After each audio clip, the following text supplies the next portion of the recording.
If you want to listen to all of the episodes from this series right now, and ad-free, plus a whole host of extra fan club benefits, head to museumofpopculture.supportingcast.fm.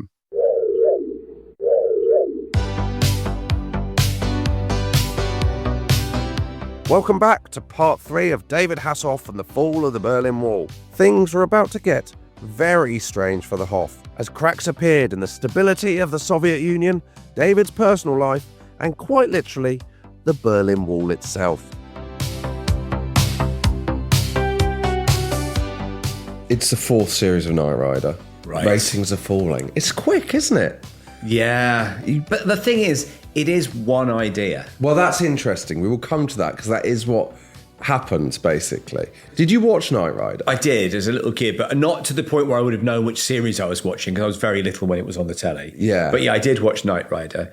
Was it good? It's hard to say. I remember really liking it, finding it very exciting. Knight Rider and then later Airwolf, which was basically the same there was sort a of thing. kind of period where there was Knight Rider, there was Airwolf, and there was A-Team. Yes, I love the A-Team.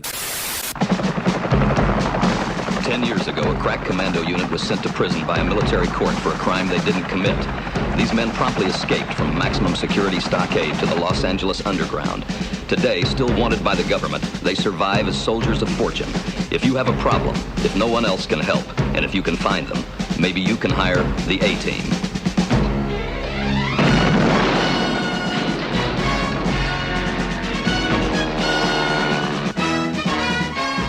And none of them did very many episodes.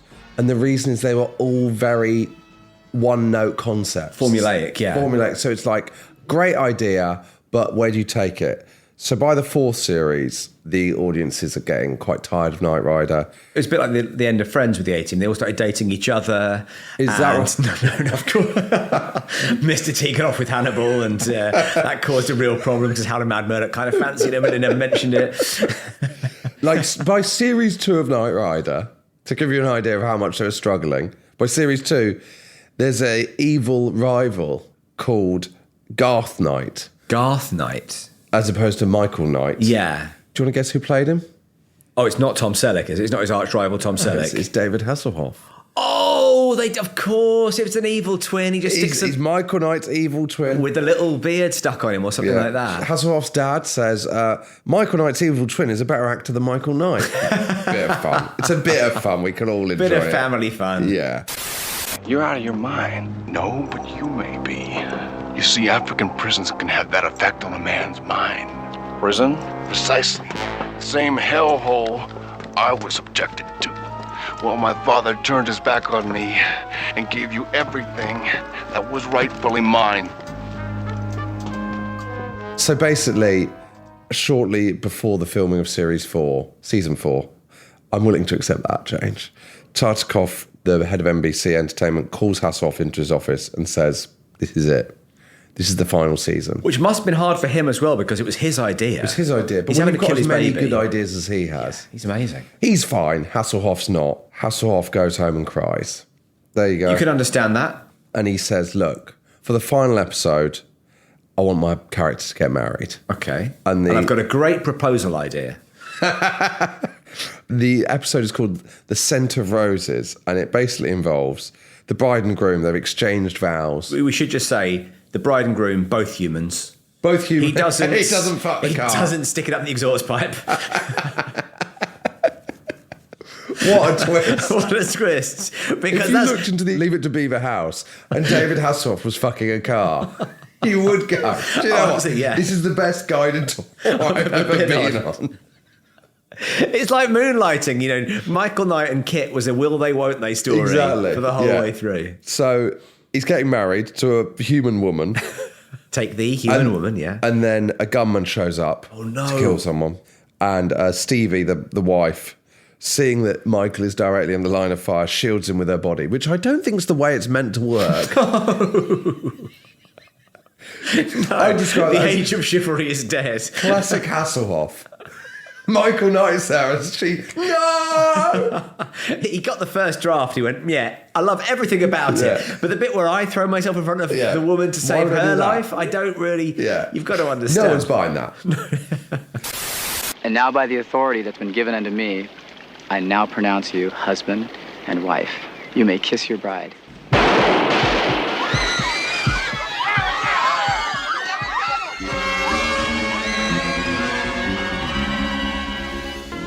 No, Stevie. Stevie, no. No. Stevie. So she's hit in the back and she dies in Michael's arms. And is this the woman he married? Stevie, He married could in you real check life? if the character of Stevie, Michael, is the one that's played by his wife? So she's hit. Do you remember the title of the episode is The Scent of Roses? Scent of Roses, yeah. That comes from her final words. I don't know what you'd say if you'd just been hit by a bullet, but she says, "You may shatter the vase, but the scent of the roses will hang round it still. The scent of the roses will linger forever, forever." It's a lovely thing to say, but I've got to pick you up on that. I mean, maybe you should talk about potpourri. I don't really understand. So what's the point? You're like, part of me, when she's dying, I was going, so you've got to clarify, are you the vase or are you the roses? Yeah, this is a really... What's the scent represent? This is a confusing metaphor. I know you're only halfway through a creative writing class. I feel like you're getting bogged down in this. Have you lost the plot because you've been shot? Does any of this make sense? Do you know what you're saying? You know, like the bit when you're sort of half awake, half asleep, and you can often talk a load of gibberish.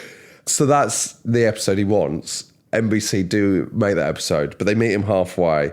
And instead of putting that in the final week, they air it mid-season, even though it contains end-of-series elements. So like the second half of the fourth season, he's walking around effectively widowed.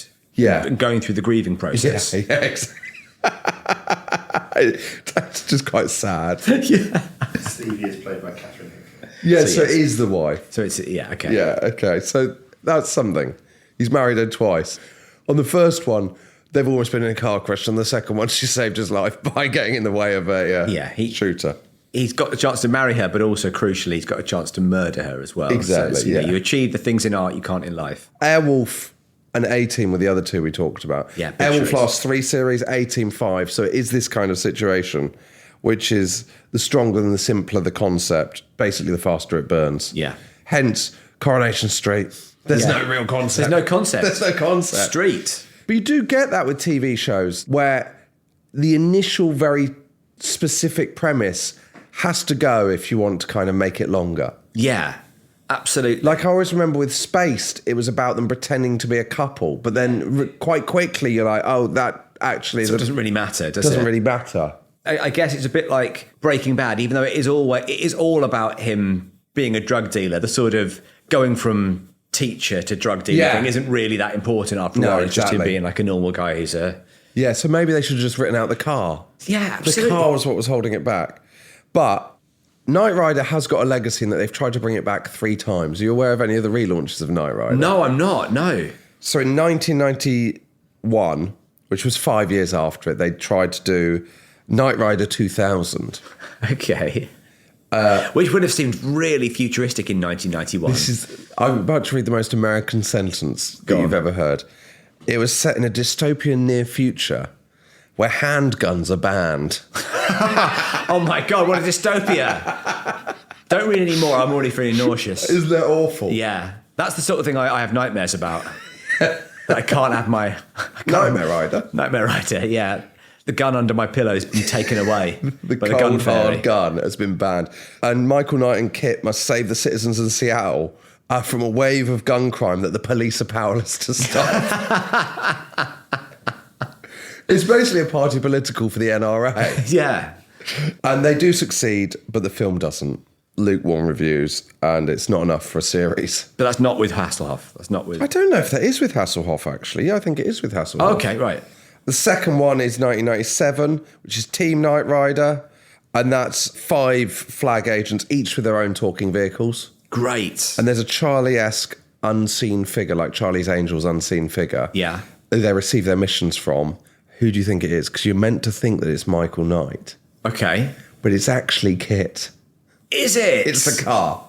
That's amazing. Yeah, it's a fully sentient Kit. So he's just there, sat in some sort of garage somewhere. Yeah. Linked up to a microphone to communicate to them all. Exactly. And he's carrying on the legacy of his dead friend Michael, because Hasselhoff's not in it. Although Hasselhoff has signed up to come back from the dead in Series 2. Great. But there's no Series 2. Fair enough. And the final one, in 2008, they try and do it again. It just doesn't really work. Sure. So It felt very 80s, didn't it? It did, yeah. And the problem is with any of those things, you can't bring it back without either doing it as a sort of pastiche of the 80s. I think you could try it now, but you don't really... Maybe I suppose I wouldn't watch these things. You don't really get these kind of action-y, fun TV series now, do you? A lot of the biggest, most expensive TV series take themselves incredibly Grittier, seriously, yeah. and it's the films that take themselves less seriously. I guess Mr. and Mrs. Smith is the last sort of action-based kind of comedy-ish type TV show with Donald Glover, that one. But yeah, you're right. Not in that kind of big family, we all get around the telly to watch a man dick about with a talking car. And it's bad news for Hasselhoff because his life basically now is down again. It spirals. He can't find a job. At one point, he sees casting breakdowns that say David Hasselhoff type. Ooh. And he rings up and he says, I'm David Hasselhoff. And they say, yeah, I know. We want someone who's like you, but not you. So someone who's you 5 years ago, basically. Yeah, brutal. Really harsh. Is he still doing the motor? Because you know, you'd hope he still has the motor fares. Because you feel like that could, if you can keep the car, maybe you can't keep the car. Maybe he can't even keep the car. Maybe the car belongs to NBC. And then the Knight Rider-based love affair, the divorce comes as well. It's all going badly. The dreams died. Yeah. He says Knight Rider drove them further apart because they were both too obsessed with the work. So one time Catherine said to him, how's that take? And he said, I think you should do another one. And she says, what do you mean do another one? You've never won an Oscar. And he says, sometimes honesty isn't the best policy. Yeah. But what do you mean you do another one? You were looking at your cue cards the entire time. We were barely watching my performance. So she moves out. He says it's very sad. And she takes all her belongings out of the house. And he says she left me with the pets she'd been collecting during our time together, 4 dogs and 3 parrots. That's a lot of animals. That's a lot of animals. So he's basically got no career, 4 dogs and 3 He's parrots. running an animal hospital. Yeah. But luckily, music comes along. Of course. The city lights, they're coming on one by one. So are the stars in the sky. We're singing goodnight to the setting sun. That's when my world comes alive. I am the night rocker. I wanna rock you all night long.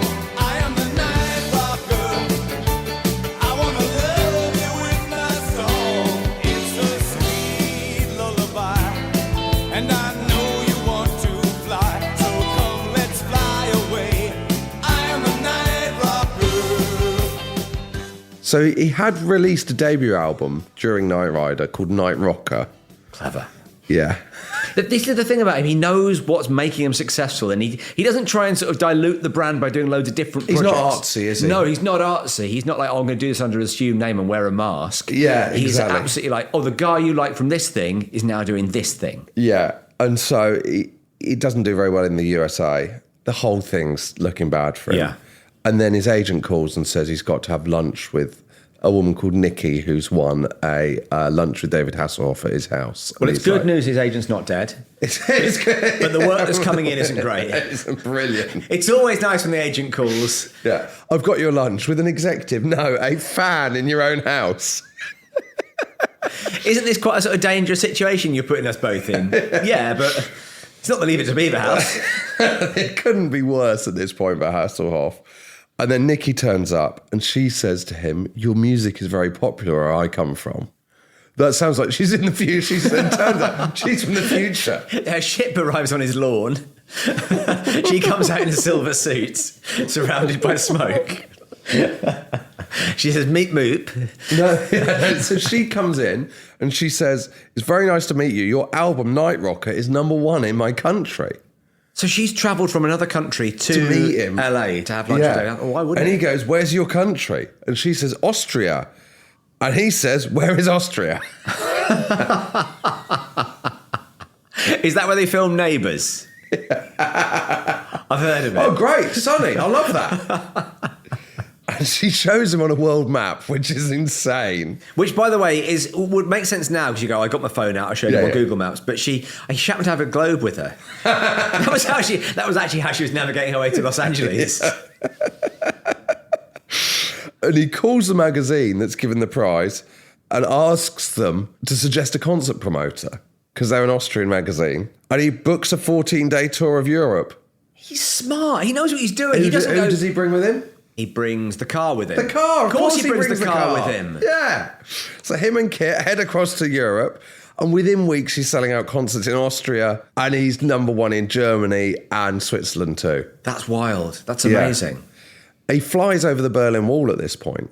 I think one day I'm going to be still on top of that. Well, this is 1987 by this point. Wow. He says, I flew over the wall and I flipped out. I couldn't believe it. I said, what the hell was this? It was unbelievable. The towers and the severity. He's got all that from a plane. Also, how low are you flying? His knowledge of European geography is fucking shit. He doesn't know what Austria is. He's not heard of the Berlin Wall. I mean, America is... I know, but Ronald Reagan's quite heavily involved in this. Yeah, that's true. Thank you so much to listening to this episode and all the other episodes. We are blown away by how many of you are being so nice about it. Thank you. Doing the show is genuinely a dream come true, as pathetic as that is. We genuinely wondered if anyone would be as interested as we are in pop culture from the late 20th century. So thank you so much for proving to our life partners that they are. If you'd like to become further part of the community, please join the Museum of Pop Culture Fan Club. You can get all the episodes early released on the first day of each series, plus 2 bonus episodes a month and ad-free episodes. Do you know what? In the spirit of the people we are, let's run through the benefits as a Top of the Pops countdown. All episodes ad-free. Early release, the full series on the day of the first episode. 2 monthly exclusive fan club only bonus episodes. A free ticket to the annual Museum of Pop Culture live show extravaganza, not available on general sale. Access to the community chat room where we sit there and you tell us exactly what we've done wrong. The Museum of Pop Culture fan club pin badge, the ultimate fashion statement in 1996. Finally, if we get 50,000 members, we'll open a theme park in Crinkley Bottom. Simply head to museumofpopculture.supportingcast.fm or really click the link in the show notes, that's what everyone does, to find out more and sign up to the fan club. So by this point, it's the late 80s. We're looking at the end of the communist Soviet Union. That's starting to crumble, yeah. So basically, I don't know how aware you are. I'll give you a brief run through of economic problems, food shortages in the Soviet Union. Chernobyl happens in 1986. There's a feeling that it's not working, the Soviet state. And then Gorbachev comes to power and he brings in glasnost, which is openness, and perestroika, which is restructuring. He basically kind of tries to open it up a bit and it just keeps opening. 1988, Gorbachev abandons the idea of the whole Eastern Bloc with the Warsaw Pact nations. Hungary opens to the West. Hungary's a kind of outlier in that it's kind of a slightly westernized. It's not East Germany. And there's no sort of Stasi equivalent or is there a Stasi equivalent? I'm assuming there is a Stasi equivalent in most places. But it's a bit more open, and there's this thing, actually the book The Picnic, which I would say is brilliant, is about this picnic they have in Hungary on the border between East and West. And basically, people from East Germany can go on holiday in Hungary, right? So when Hungary then basically opens its borders so that you can then travel to the West, it means that people from East Germany can then just go on holiday. That's their gateway to the West. Yeah. And then they're all by the border pretending they're on holiday, and they're in this camp crawling with Stasi, obviously. Yeah. But when that opens in May, it's like that's the first hole in the Iron Curtain, basically. And at this point, Hasselhoff is riding high in European music. He's booked in to sing on a German television show with a German music producer called Jack White, who I'm presuming, I haven't checked, it can't be. Not the same, no. It can't. I don't think Jack White from the White Stripes is German. No, but apart from that, it could be him. Yeah, he's produced records, certainly. Yeah. So he says to David, I can get you a #1 single in Germany. And he suggests a cover of a 70s German hit called Looking for Freedom. So it's not David's song. David hasn't chosen it. And the lyrics are, one morning in June, some 20 years ago, I was born a rich man's son. I have everything that money could buy, but freedom I had none. I've been looking for freedom so long. You get the gist. It's very apropos for the times. Exactly. And it's released in March 89, just as this kind of wave of revolt. I mean, there's a lot of luck going on here. Yeah, good but timing. There's also a lot of you make your own luck, isn't there? Yeah. I mean, it was smart to make the move, to think, well, that's where the market is now. I'll move out to Austria and Germany and travel around that area and stoke that. I've not got a TV show. And then, this is exciting, his booker, Eugene Jokel, is speaking to a newspaper columnist, right? And they're both big drinkers, and Eugene suggests a drinking game, a bet as who can drink the most. And if Eugene wins, then the newspaper person will put it on the front page of the newspaper that David Hasselhoff is a big star. It's absolutely bizarre. Okay. Hasselhoff's description is the journalist, a big drinker, agreed to take the bet, and the drinking contest got underway while Tom Jones and I were swimming. They're back in the water together. Tom Jones and I. It's nice to know it's not giving him a sort of unshakable fear of anything wet. Well, this is a much nicer because they were swimming with the dancing girls. Oh, there we go, yeah. As David says, swimming and kissing, swimming and kissing. I liked being a star. This can't have been a public pool.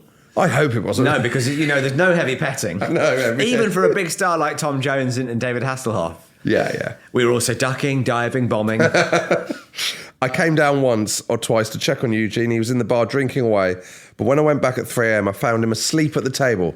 The journalist staggered to his feet. Your friend has lost the bet, he said. But I still put you on the front page. The following day, there was a front page item saying, who is this David Hasselhoff? Not since the Beatles have I seen such a reaction in Germany. I would question the timeline. I don't believe you're making the next day's papers if at 3 a.m. the guy's absolutely hammered. He's done it already. He's wanted free drinks. Yeah. And so 2 weeks later he leaves and looking for freedom's number one. Wow.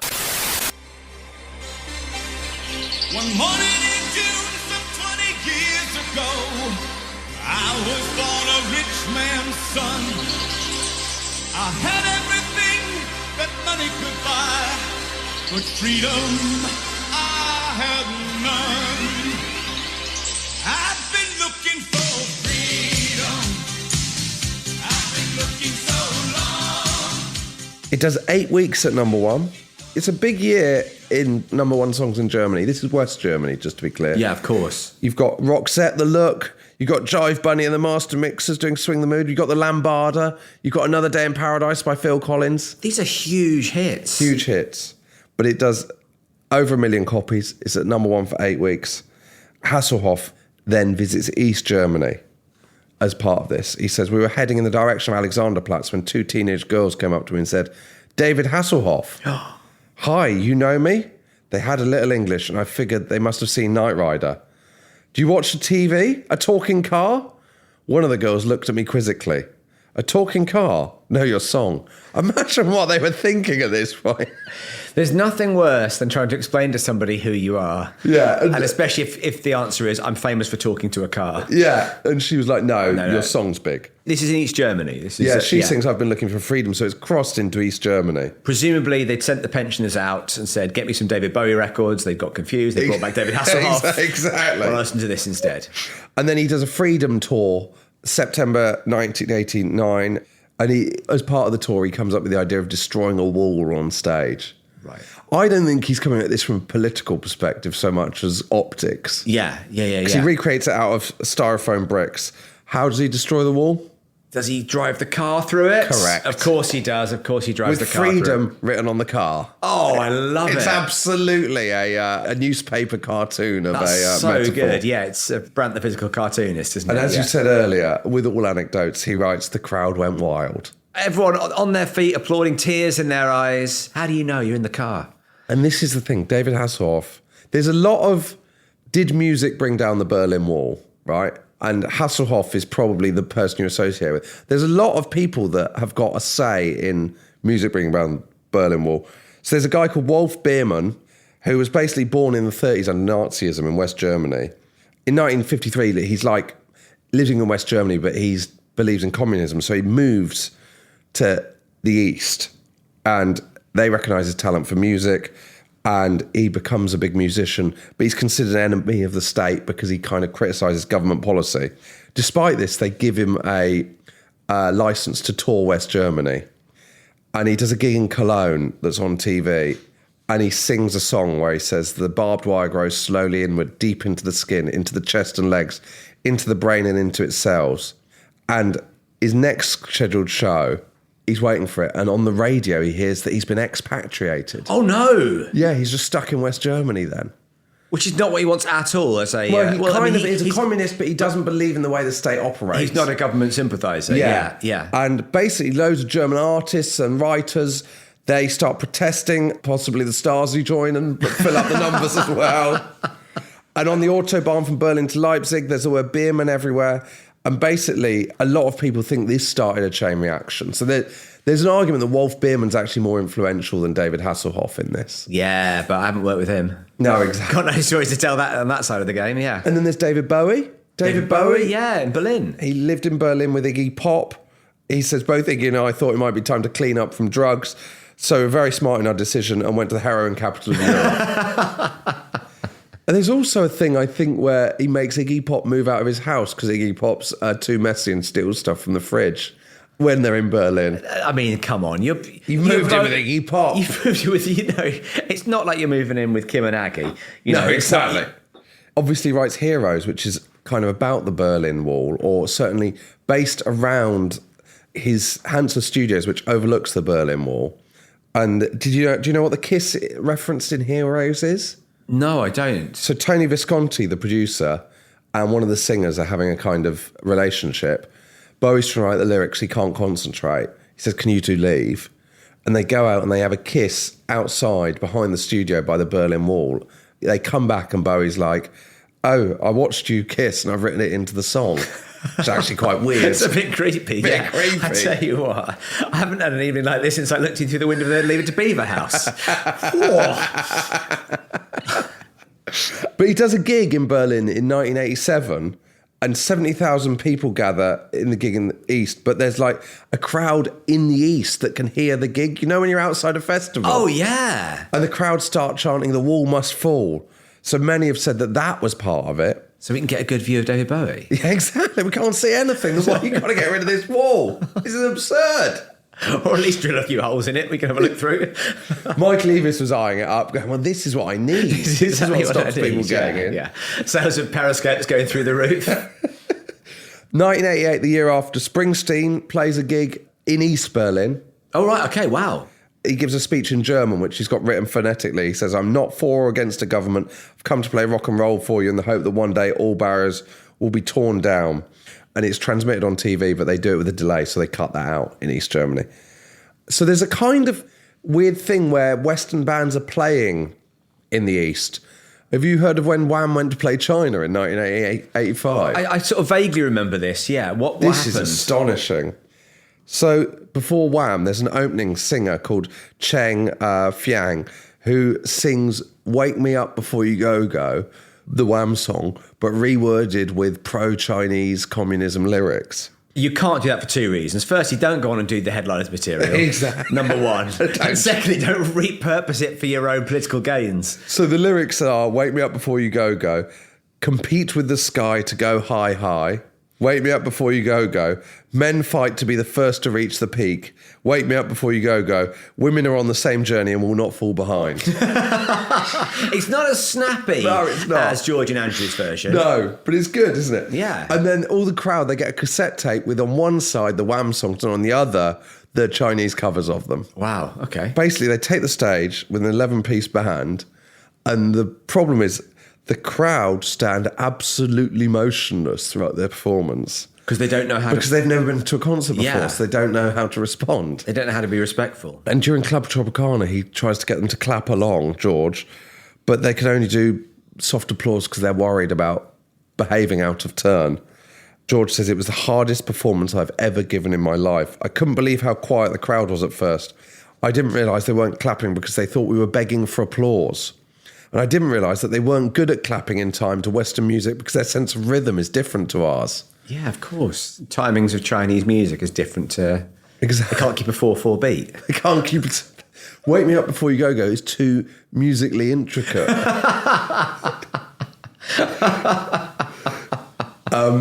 Queen in Budapest That was another one. Yeah. The first stadium gig behind the Iron Curtain in 1986.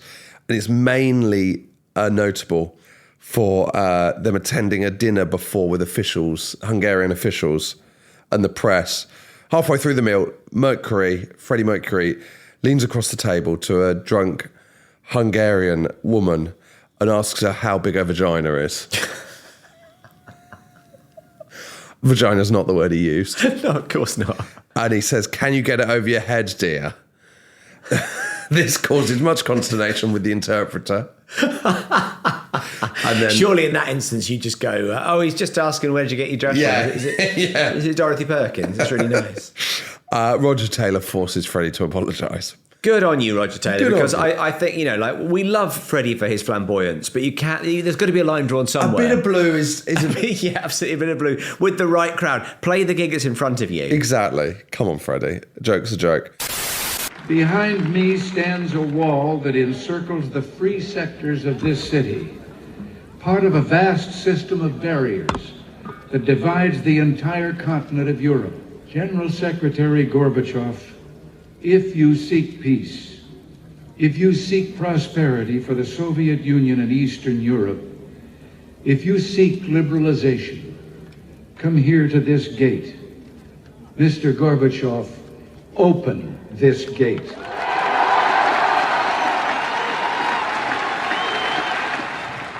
Mr. Gorbachev, tear down this wall. But by the end of 1989, game's up for East Germany. And the wall comes down on November the 9th, 1989, basically to an admin error. Basically, the East German leaders, there's mounting protests and they think, well, right, we've got to kind of give some stuff to calm people down. Yeah. So they think, what we'll do... Put a door in. Come on, that's a concession, right? One in, one out. So they say they're going to make travel easier by allowing visas that you can apply for. Okay. And then they give the notes of the meeting to the spokesman, Günther Schwabowski, who basically has no time to read the notes before the press conference. And when he reads it aloud for the first time, people are stunned because he says private travel outside the country can now be applied for without prerequisites. And then the journalists say, when from? The plan is, this is the thing we're going to do, but we'll kind of just slow it right down. We mention it now, we action it in 10 years' time, yeah. He shuffles through his notes and there's no mention. So he just says, as far as I'm aware, it's effective immediately. No! What an error. That, I think, that's on him. Do you think? Yeah, I think 100% that's... like, it's bad that there wasn't a date on there, but if someone said when, at least say next Wednesday. So I'll get back to you. Give yourself a bit of thinking time, exactly. Yeah, we're going to work that out, but he says immediately. He cracked on it. Well, he'd been to the pickle barrel the night before, so it was just his head was all over the place. He didn't know where to go. This is basically all over the TV. Loads of East Germans flock to the wall. And then there's basically a handful of guards there who don't know what to do because there's all these citizens saying you've got to open up the wall and they're like... I'm ready to apply, yeah. Yeah. And so Harold Jaeger, he goes on to found Jägermeister. Of course, yeah. Once he's in the West. That's what he called himself when he was drinking. Jägermeister's here. He's in charge that evening. And he basically decides that he's got to open up because otherwise there could be a crush. Yeah. So people could be injured or killed, even if there's shots not fired or anything. So he tells people to open the barrier. Yeah, it's a bit like Black Friday at Primark. Exactly, exactly. You've got to open those double doors, otherwise someone's going to get hurt. Yeah. Look, we're going to have to abandon browsing time for one day. So basically people flood through, and by that point, it's very difficult to go back and go, no, we meant visas down the line. Can you come back? It's like an honesty policy here. Yeah. Listen, if you did leave, you do need to come back and tell us and apologise. And so at this point, you might notice, I've got to break it to you, David Hasselhoff isn't singing above the wall at this point. No. The Mandela effect just kicked in. Yeah. Hasselhoff isn't there, so it never happened. But it did kind of happen, but it didn't happen at that point. Maybe if the guy hadn't blown it and he had given a date, Hasselhoff would have had time to set up his gig. It's like the old expression, it ain't over till the fat lady sings. He'll be like, well, it ain't over until David Hasselhoff gets on a big crane and sings on top of the wall. Exactly. I think this is a really nice quote that kind of sums up what it would be like. This is from The Picnic, the book The Picnic. to cross the border for the first time and kind of how they envisaged the West. So it says they joined the crowds, laughing, screaming, singing songs, and there among the exultant masses, they ran into friends from the East. They kissed and hugged, overcome with wonderment. They stayed up all night and ended up in the only place in the world that made sense at that moment, a McDonald's in West Berlin. Of course, yeah. The ultimate symbol of Western decadence. Yeah. If you want to know how bad the food was in East Berlin, the buns are so fluffy, Regina told her friends. I'm going to say it. No one has said that about McDonald's. The buns. The buns are so fluffy. No one has said that. You've got to try their buns. What a fluffy bun. It's like a bow, isn't it? Wait till she goes to Wagamama and tries the bows. But then the Berlin Wall has come down. Hasselhoff hasn't performed there. But then he's asked to perform Looking for Freedom on West Germany's Sylvester show for the New Year's Eve special 2 months later. And is this outdoors? Well, is this Alfred? No, it's not. So what is this? But Hasselhoff says, I'm willing to do it, but only if I can perform on the Berlin Wall. Here we go. Which he later admits is a ridiculous request. Even he thinks that's mad. I've got 2 stipulations. I want to perform on top of the wall, then I want to drive my car through it. He doesn't perform on the wall, but he does. We will come next time to that. And also, incredibly, David Hasselhoff is about to become one of the richest people and the most watched people ever to have been on television.